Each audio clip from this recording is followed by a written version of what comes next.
বিশ্ব রাজনীতির বর্তমান সময়ে এমন এক পর্বের সাক্ষী আমরা, যেখানে সামরিক সংঘাত, কূটনৈতিক উত্তেজনা এবং ধর্মীয় বয়ান একে অপরের সঙ্গে এমনভাবে জড়িয়ে পড়েছে যে বাস্তবতা এবং প্রতীকের সীমারেখা ক্রমশ ঝাপসা হয়ে যাচ্ছে। একদিকে ডোনাল্ড ট্রাম্পের বিতর্কিত মন্তব্য, নিজেকে যিশুর সঙ্গে তুলনা করা, অন্যদিকে আমেরিকার প্রতিরক্ষা নেতৃত্বের তরফে যুদ্ধকে ধর্মযুদ্ধ হিসাবে তুলে ধরার চেষ্টা।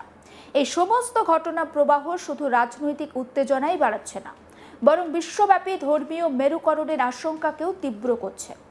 এই প্রেক্ষাপটে পোপ লিও চতুর্দশ অর্থাৎ পোপ লিও 14-এর কড়া বার্তা এক গুরুত্বপূর্ণ মোড় এনে দিয়েছে। তিনি স্পষ্ট ভাষায় জানিয়েছেন, যুদ্ধকে ধর্মের নামে বৈধতা দেওয়া খ্রিস্টীয় মূল্যবোধের পরিপন্থী। ডোনাল্ড ট্রাম্প বহুদিন ধরেই নিজেকে বিশেষ মিশনপ্রাপ্ত নেতা হিসাবে তুলে ধরার চেষ্টা করেছেন, কিন্তু সাম্প্রতিক ঘটনায় তার বক্তব্য আমিই যিশু শুধুমাত্র রাজনৈতিক নাটকীয়তা নয়, বরং একটি গভীর মনস্তাত্ত্বিক এবং কৌশলগত বার্তা বহন করে। এই ধরনের বক্তব্যের কয়েকটি তাৎপর্যও রয়েছে। ধর্মীয় আবেগকে সরাসরি উস্কে দেওয়া, নিজেকে ঈশ্বর প্রেরিত নেতা হিসেবে প্রতিষ্ঠা করা, সমর্থকদের মধ্যে অন্ধ আনুগত্য তৈরি করা।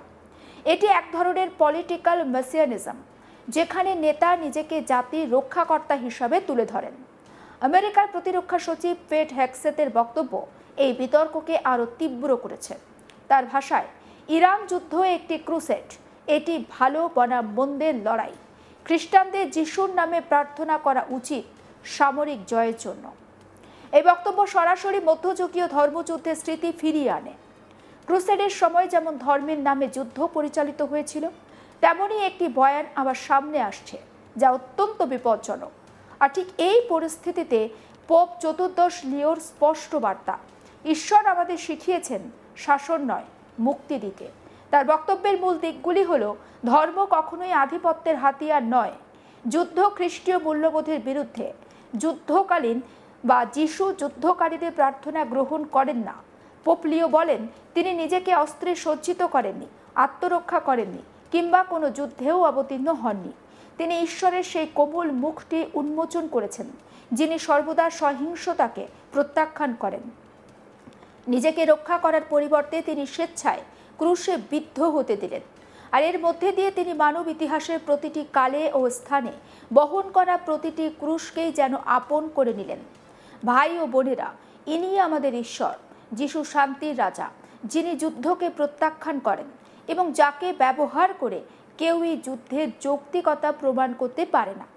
যারা যুদ্ধ বাধায়, তিনি তাদের প্রার্থনায় কর্ণপাত করেন না, বরং তা প্রত্যাখ্যান করে তিনি বলেন, তোমরা যতই প্রার্থনা করো না কেন, আমি তাতে কান দেব না, কারণ তোমাদের হাত রক্তে রঞ্জিত।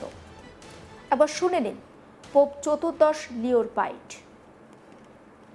Non si è armato, non si è difeso, non ha combattuto nessuna guerra.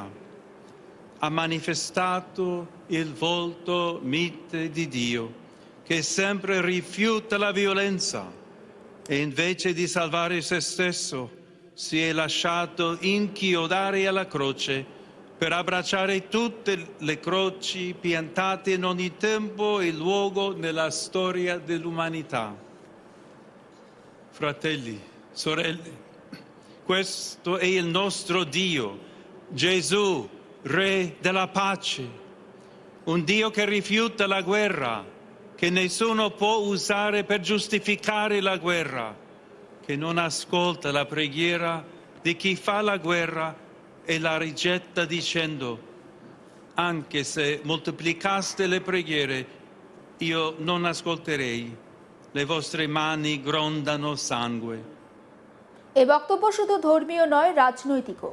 এটি একটি নৈতিক অবস্থান। পেট হেগসেতের বক্তব্যে যে বিষয়টি সবচেয়ে উদ্বেগজনক তা হলো যুদ্ধকে যিশু বনাম মোহাম্মদ হিসাবে তুলে ধরা। এই ধরনের বয়ানের ফলাফল হতে পারে বিশ্বব্যাপী ধর্মীয় সংঘাত বৃদ্ধি, মুসলিম ও খ্রিস্টান সম্প্রদায়ের মধ্যে বিভাজন, জঙ্গিবাদী সংগঠনগুলোর প্রচার আরও বাড়ানো।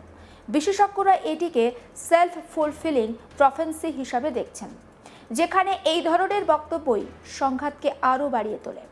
আমেরিকার মূল ভিত্তির একটি হলো চার্চ ও রাষ্ট্রের পৃথকীকরণ, কিন্তু পেট হেগসেতের বক্তব্য এই নীতিকে প্রশ্নের মুখে ফেলেছে। সমালোচকদের মতে এটি সংবিধানের পরিপন্থী অখ্রিস্টান সৈনিকদের বিচ্ছিন্ন করতে পারে, সেনাবাহিনীর নিরপেক্ষতাকে ক্ষুণ্ণ করতে পারে। এই প্রেক্ষাপটে ডোনাল্ড ট্রাম্পের হুমকি, হরমুজ খুলে দাও, না হলে নরক নেমে আসবে, একটি ধর্মীয় ভাষার ব্যবহার এখানে লক্ষ্য করার বিষয়।